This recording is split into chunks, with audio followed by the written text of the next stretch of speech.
primero iniciar, dar la bienvenida, agradecer también por haber aceptado la entrevista, por la disposición, que igual llevamos ahí unas semanas tratando de coordinar y gestionar, viendo cómo, por qué formato iba a salir mejor, pero a mí me interesaba en particular que fuera audiovisual idealmente, porque igual eso siempre llama más a las personas como a revisar el material y todo. Mira, a nosotros lo que pasaba es que yo estaba complicado con los tiempos. Y claro, Ujú. entonces el compañero que me decía eso, yo trataba de decir, claro, hasta que al final bueno, lo logramos. Ahora estamos en esto, así que con todas las ganas nomás. Y gracias, y muchas gracias, Valeria. Bueno, Sí, Eduardo Artés Dichetti, profesor y político, actual candidato presidencial, esta vez sí, independiente, independiente en ¿no? la papeleta, ¿no? Pero claramente en torno a la candidatura, o la candidatura representa, ha ido sumando una cantidad de organizaciones políticas, sociales, sindicales, dirigentes del mundo estudiantil, poblacional, en fin, cultural también. Ya, claro. Bueno, en especial ha sido como conocido por su estilo directo. Ahora en las redes sociales igual los jóvenes también como había un enganche en especial como a través de las redes sociales, más allá de la trayectoria política, porque como que se acercan a usted a través de este contenido en el fondo, de todo esto que se hace viral. Y bueno, la idea es como ir mezclando un poco de ambas cosas, preguntar tanto como de lo político como de ya lo otro que es como más, más cotidiano, más como misceláneo, por decir. Perfecto. Ya. Bueno, lo primero que le quería preguntar es ¿qué diferencia esta candidatura de las anteriores? ¿Qué cree que ha cambiado del escenario político actual desde la última elección? Mira, claro, hay mucha diferencia. Una, que hay un mundo popular fuerte, grande, estudiantil fundamentalmente, que ya no le compra al sistema. Hay una franja de estudiantes y jóvenes que no le compran al sistema. Porque claro, en algún momento el Frente Amplio, la coalición que hoy día está en el gobierno, de alguna manera, ¿cómo se llama? Fue creíble para algunos jóvenes, ¿ya? En el momento que eran candidatos. La práctica demostró que no pasa nada. Entonces, claro, hay una búsqueda en los jóvenes y encuentran en nuestros planteamientos, en nuestra organización, en lo que estamos haciendo, en fin, en una cantidad de elementos que le hace sentido y por eso muchos jóvenes van asumiendo la candidatura. Es distinto porque ahora hay mucho, pero mucho más presencia popular. Hay más organización detrás de la campaña. Mira, las manifestaciones con los estudiantes es permanente. Ayer estuve en la Universidad de Valparaíso, sede de Santiago, y fue maravilloso. ¿Ya? Se llenó de jóvenes y además con una actitud no solamente de escuchar, de opinar, de hacer preguntas de fondo y asumir la candidatura. O sea, no solamente como un espectador, sentirla como propia. ¿Ya? Y se refleja eso enseguida en la cantidad de fotografías, videos que sacan los cabros, etcétera. Se desata una cosa muy buena. Bueno, siguiendo bueno, ya con el tema de la candidatura, está mencionado en varias ocasiones que se debe recuperar la soberanía nacional. ¿Cómo se traduce esto en políticas concretas? Mira, sí, nosotros, en primer lugar, hay una soberanía que es económica, porque la gente a veces, o los economistas del sistema, tratan de no involucrar la economía con la política, lo cual es una falsedad absoluta, porque inclusive esa ciencia se llama política económica. Tú vas a estudiar ciencias políticas, ¿ya? Vas a estudiar economía política, no vas a estudiar una economía seca, porque la forma de entender y aplicar las leyes generales de desenvolvimiento económico depende hacia quién sirve el sistema económico. ¿Qué sistema económico vas a instalar?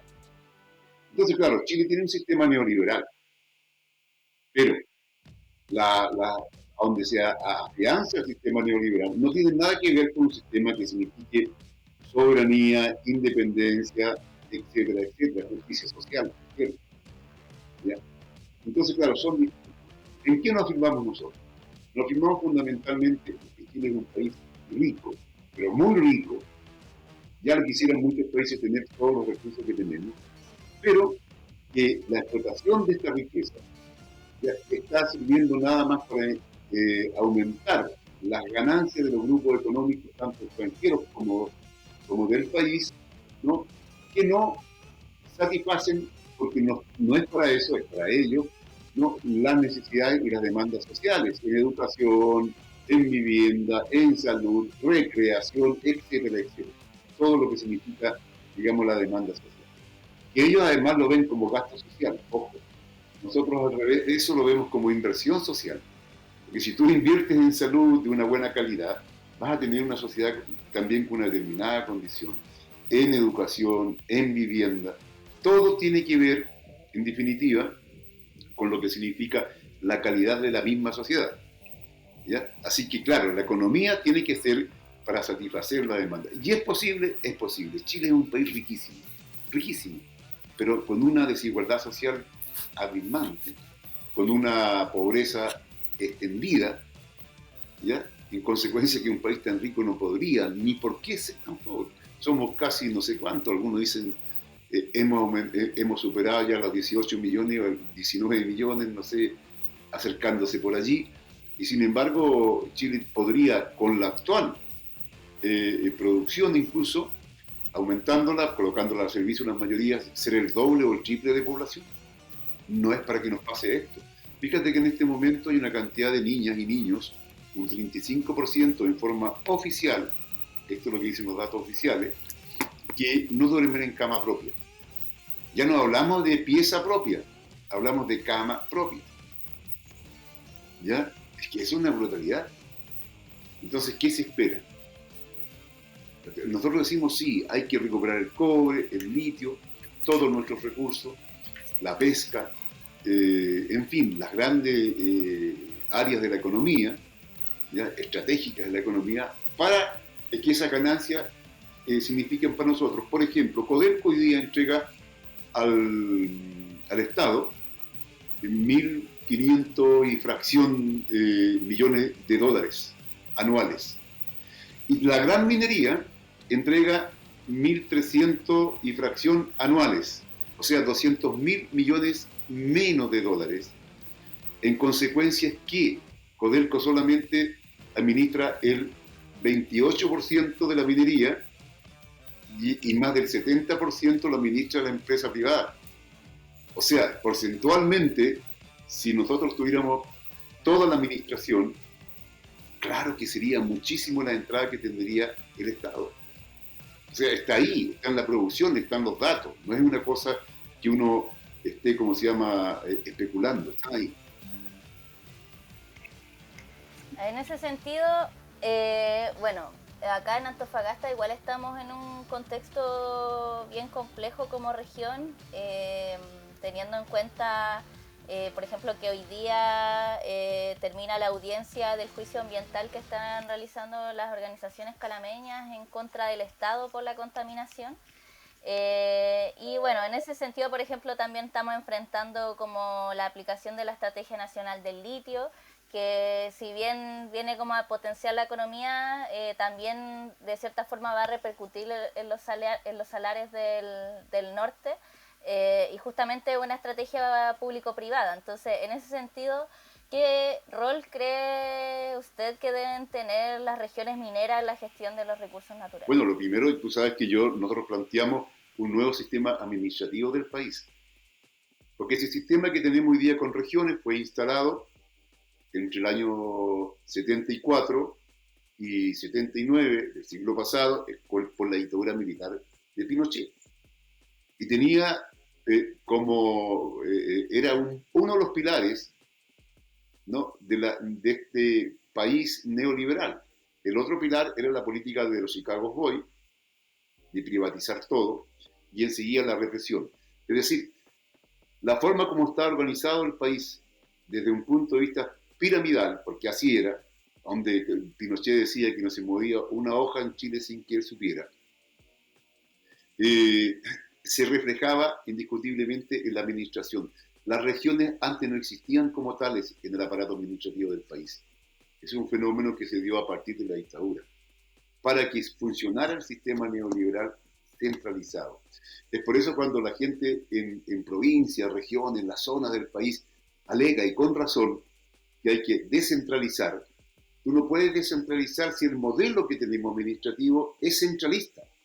Hay que cambiar el modelo administrativo, crear nuevas regiones o zonas, o macrozonas grandes, ¿no? Que tengan no solamente un poder de administrar lo que viene del nivel central, sino que tengan una acumulación propia, interna, de los recursos, ¿no? Aportando también, por cierto, a lo que es a todo el país, ¿no? Pero fundamentalmente que pueda administrar propiamente su economía, su forma de producción, los temas medioambientales, etcétera.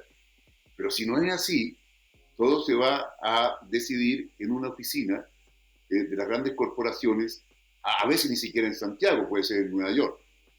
¿Ya? Entonces tiene que haber, y aquí no estoy planteando un país con federal, ¿no? Dividido en estados, independientes, no, no, pero sí un nuevo sistema que realmente, por ejemplo, Antofagasta, junto con quizás con otro lugar que tiene que ver con la minería, con todo eso, puede tener, mira, en el caso de las famosas explotaciones mineras, el propio litio. Hoy día se está sacando cantidades de litio porque se vende como sal. Nosotros podríamos estar explotando la mitad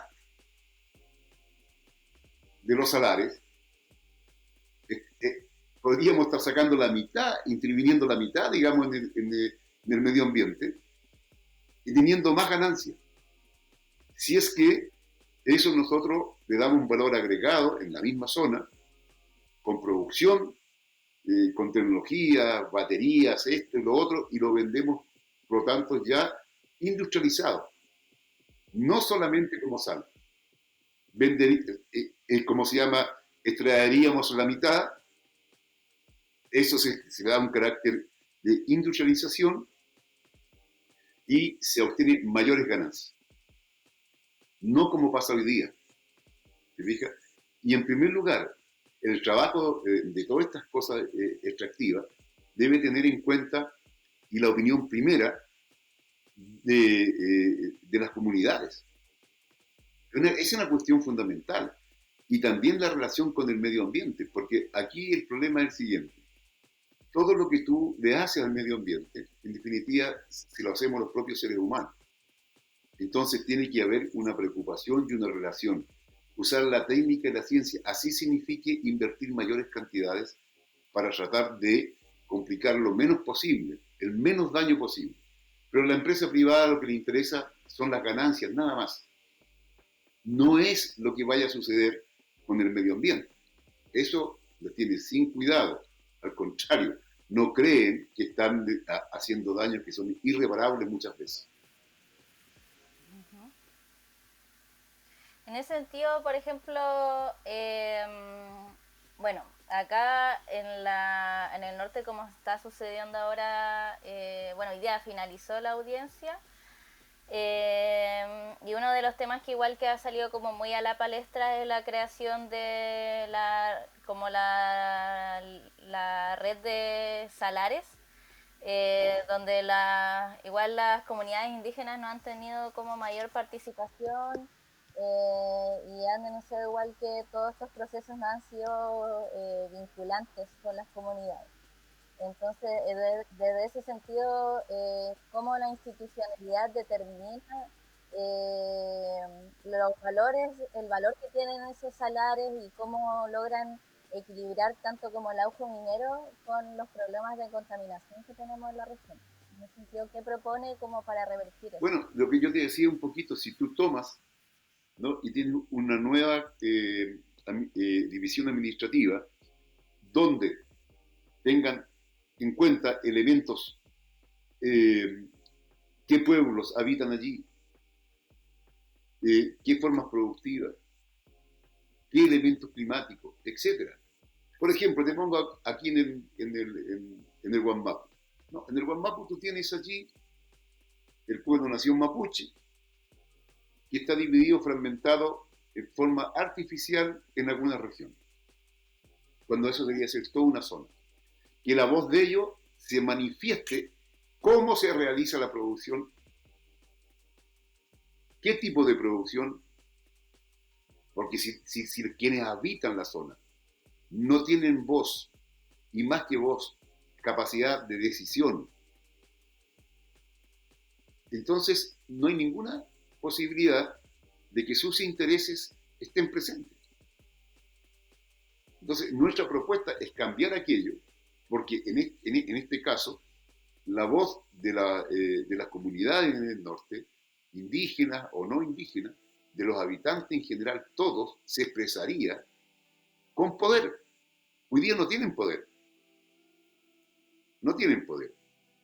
Entonces, claro, se produce una cosa que, a fin y al cabo, es nada más que, como se llama, que las empresas las que ganan, y para eso el sistema, si el sistema neoliberal no está determinado para que vivamos bien, que tengamos calidades de vida determinadas, las comunidades, los pueblos, las naciones que habitamos Chile. No. Entonces, claro, nuestro proyecto es radicalmente distinto al que hoy día existe. Hoy día se cumple un año de la desaparición de Julia Chuñil. Eh, y bueno, lo que ha revelado la familia ha sido que dentro de las llamadas interceptadas se, se reveló que ya su cuerpo habría sido quemado y que aún así no ha habido como certeza de dónde está el cuerpo. Bueno, en el fondo este ha sido como el reflejo de la persecución que tienen los activistas medioambientales como en el país. Así como acá en Antofagasta en especial existen como otro tipo de formas en el fondo, pero también existe como una persecución a los activistas.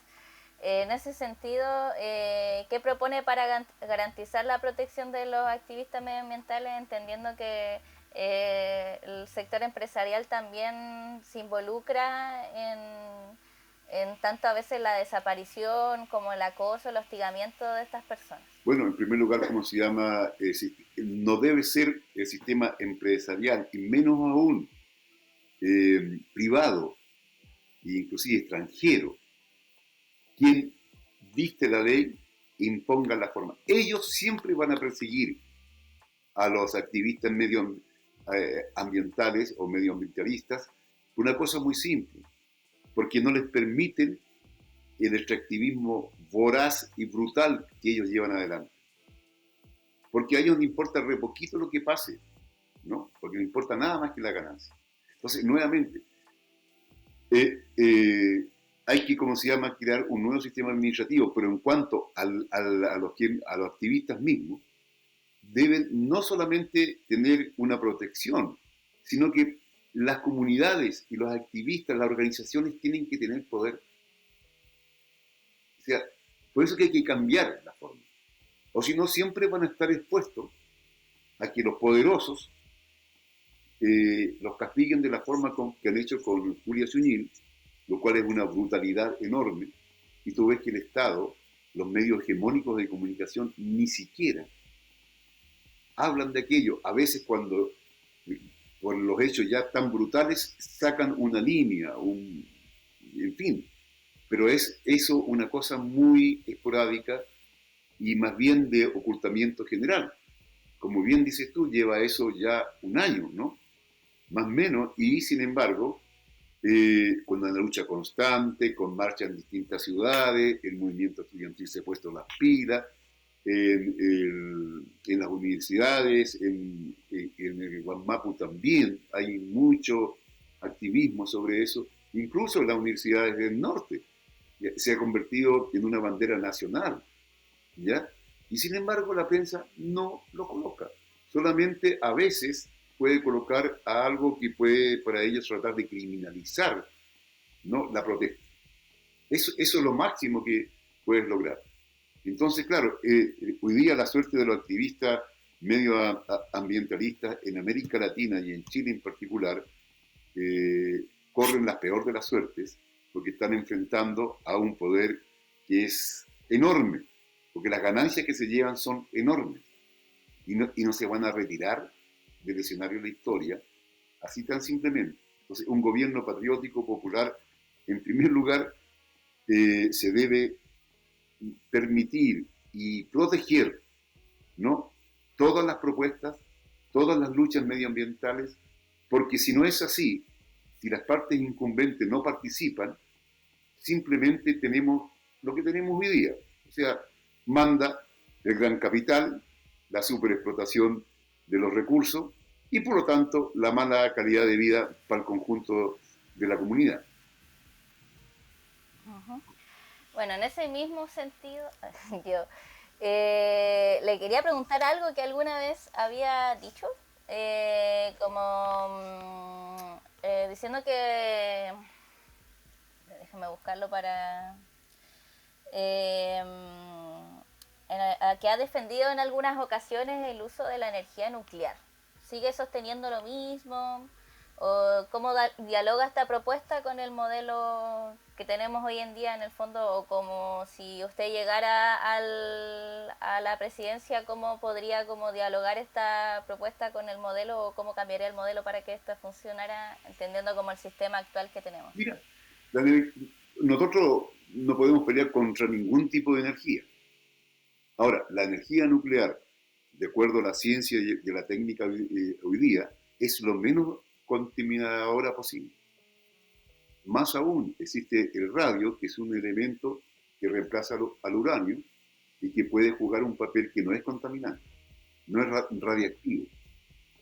Y además, hoy día existe la técnica y la ciencia para llegar a tener capacidad de construcción. Yo he conversado con ingenieros, ¿cómo se llama?, de la construcción y con arquitectos, y ellos me han dicho que hoy día, por ejemplo, podemos construir de tal forma que puedan aguantar terremotos que puede significar prácticamente la destrucción de la Tierra.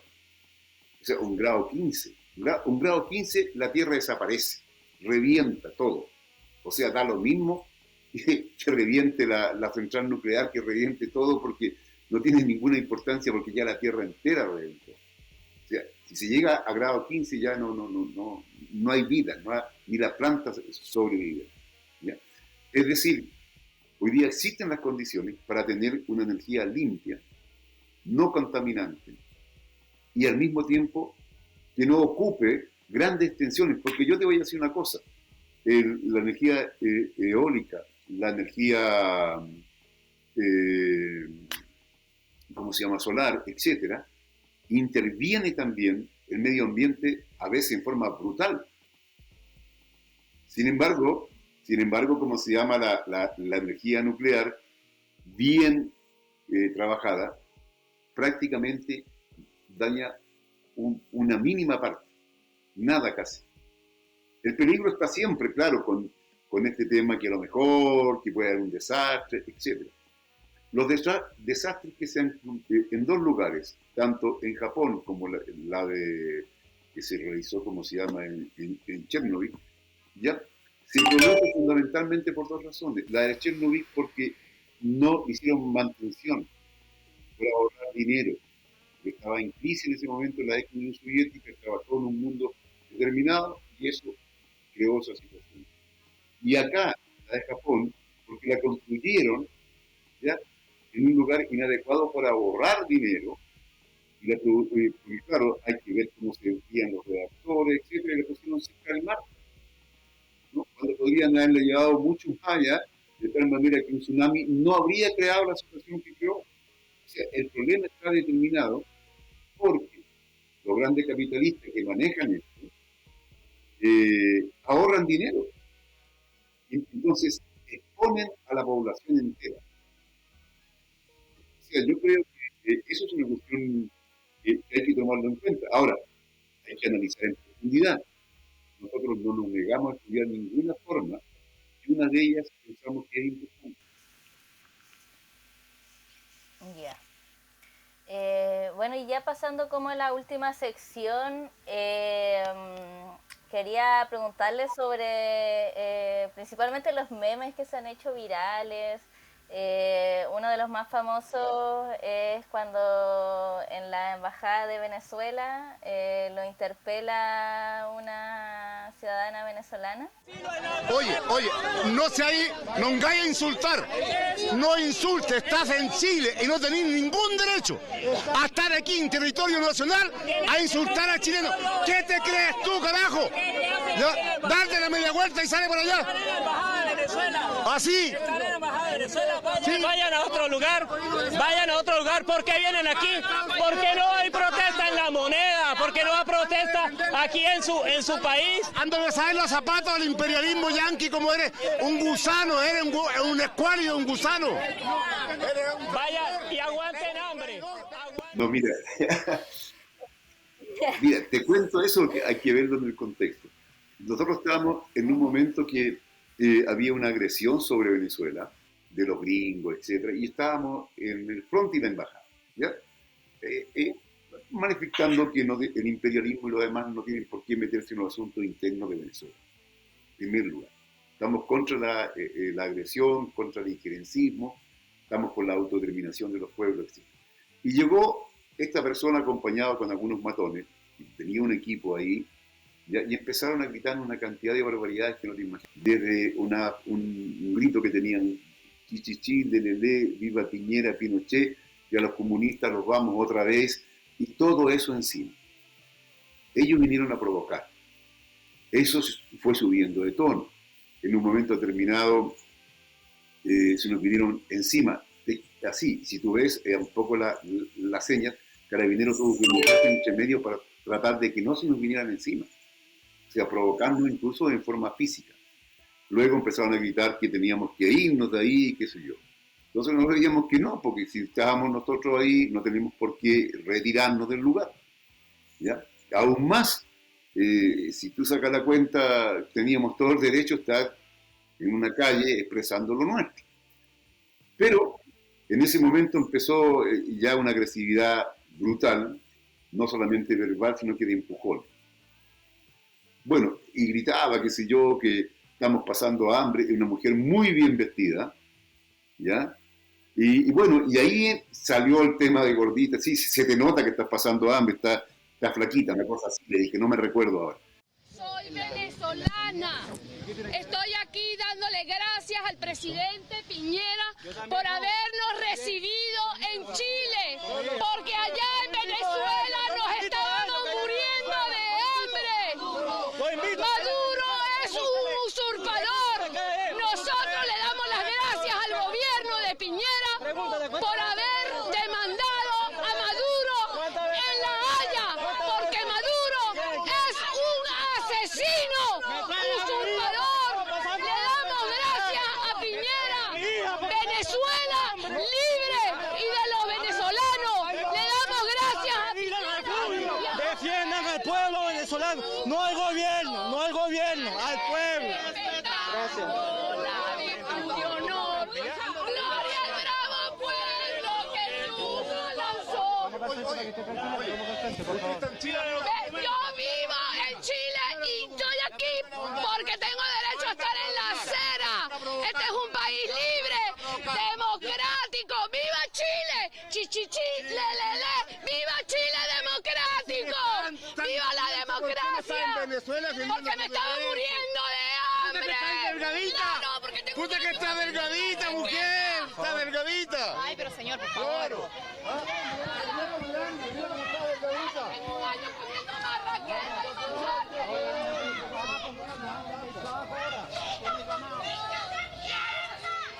y Entonces, claro, ¿qué hizo Megavisión? Tomó ese pedacito y eso lo tiró.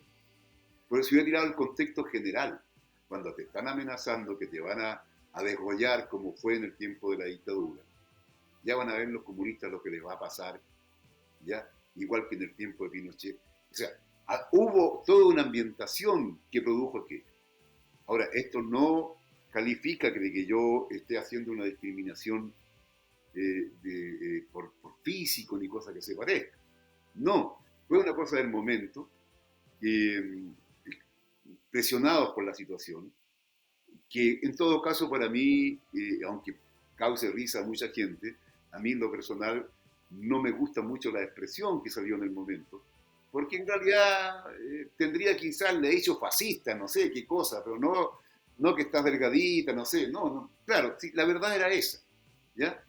Eso es todo, ¿no? Una cosa que dijo, pero eso se viralizó por todos lados. Ujú. Y en ese sentido, por ejemplo, ¿qué postura tiene usted frente a la migración? Como teniendo en cuenta como igual el contexto acá en el norte es como una de las problemáticas como de mayor interés de la ciudadanía en conjunto con la seguridad pública. Bueno, yo creo que lo que tener en cuenta por qué ha llegado la migración. Primero, si tú vienes y haces una campaña diciendo que Chile es un oasis en América Latina, donde hay bienestar, hay trabajo, hay todo. La gente que lo está pasando mal por las diversas razones, desde los sistemas económicos, por la superexplotación de las empresas transnacionales que se llevan todo para afuera, etcétera, etcétera. Ya hasta de las sanciones que hace, en este caso, Estados Unidos en relación a Venezuela, los bloqueos económicos, lo que tú quieras, ¿ya? Uno podrá analizar todo eso. Entonces, ¿qué hace quien está escuchando que Chile es un oasis en América Latina? La gente viene para acá. Esa es la primera. ¿A quién le ha servido que vengan? Fundamentalmente a los capitalistas y a la ultraderecha. Por dos razones fundamentales. Una, porque ha abaratado la mano de obra nativa. Esa es la verdad. Inclusive el ex ministro de Pinochet, hace una semana atrás, una cosa así, de Agricultura, planteaba que había que regularizar y no expulsar, porque si no tendrían problemas de la mano de obra en el campo. No habrían problema, el problema estaría en otra cosa, que tendrían que pagar mejores sueldos. Entonces, claro, le interesa lo indocumentado, le interesa que estén haitianos, que estén venezolanos, que estén etcétera, etcétera, porque eso significa pagar menos. Otro elemento que a ellos les sirve, crear la sensación de que el problema se produce en el país por la presencia de extranjeros y no por el modelo económico. La crisis que vive Chile, entonces se busca a un culpable y se le echa toda la culpa. Entonces los ojos de la mayoría de la gente va a criticar justamente la presencia de extranjeros. Tenemos mala salud porque los extranjeros la usan, tenemos mala educación porque la usan, tenemos delincuencia porque son extranjeros. No es un problema del sistema, es un problema de los extranjeros. Hitler usó eso con los gitanos, con los judíos en su tiempo, y lo usó con los comunistas, ¿ya? Y llenó incluso hasta los hornos crematorios, ¿no? Con seres vivos, con seres humanos que ni siquiera fallecidos, sino que simplemente los convirtió en ceniza. Y frente a los ojos de la población alemana estaba justificado porque eran los culpables de los problemas sociales, económicos, etc. Así el fascismo buscó un enemigo y una justificación. Bueno, aquí se está usando lo mismo. Mira, lo mismo que aplaudían la presencia, por ejemplo, de la inmigración venezolana. Fue Piñera a Cúcuta, hizo una visa extraña de responsabilidad democrática para que se vengan todos, los trajeron, etc. Aquí hablaban de los nuevos chilenos, ¿eh? La UDI y todo hacían hasta eventos con los nuevos chilenos, y hoy día dicen que hay que echarlos a todos. Es que lo usaron. Todos los extranjeros deberían de estar pendientes, los mismos que han aplaudido a la ultraderecha. Deberían decir, claro, en un momento determinado nos usaron como carne de cañón y hoy día nos vuelven a usar, echándonos la culpa de todo el problema que tiene el sistema capitalista neoliberal chileno. Como que la responsabilidad es nada más que de ellos. Ahora bien, ¿que hay delincuentes? Claro que hay delincuentes. Y en Chile también hay delincuentes. Y también en la migración chilena hacia afuera también ha llevado delincuentes. ¿Ya? Entonces el problema es si de delincuencia se trata, tratemos la delincuencia. Ese es un tema. Ahora, que llegaron una serie de prácticas que no conocíamos la realidad chilena, es verdad. Y eso, por ejemplo, los cartereros chilenos que andan en Europa y en Estados Unidos son muy conocidos, ¿ya? Y son prácticas que ellos no tienen allá y las exportamos de aquí para allá. ¿Ya? Entonces, no es condición de extranjero o condición de delincuente. No es homologable aquello, ¿no? Eso es una barbaridad. Ahora bien, hay que indiscutiblemente regularizar, hay que tomar las medidas, hay que reprimir duramente a la delincuencia, pero al mismo tiempo reeducar, porque aquí hay un tema que es central. Fíjate, cuando sale un preso que ya terminó su condena, se para al lado afuera de la cárcel, ¿qué hace? Mira para todos lados y nuevamente tiene que volver a delinquir porque no tiene otra forma de vivir, de tener la subsistencia. El Estado tiene que inmediatamente ahí acompañarlo en cuanto a ubicarle trabajo, ubicarlo inclusive que tenga un lugar donde vivir, ¿ya? Para que pueda reinsertarse en la sociedad. O si no, nunca tú terminas con aquello. Ahora, los que sean extranjeros, y yo creo que una vez cumplida la pena, habría que crear las condiciones con los países de origen, ¿no? Con Venezuela, con quien sea, ¿no? Para que puedan retornar a sus países una vez cumplida la pena. Y la pena deben cumplirla acá. Además con trabajo, lo cual no significa trabajo forzado, esa cosa así como un gulato, no. Significa simplemente dignidad. Hoy día no podemos tener que las cárceles están sobrepobladas, ¿ya? Estamos en el peor de las situaciones para que los presos puedan rectificar conductas y formas de vida. Es todo lo contrario. Sean nacionales, nativos de acá o extranjeros.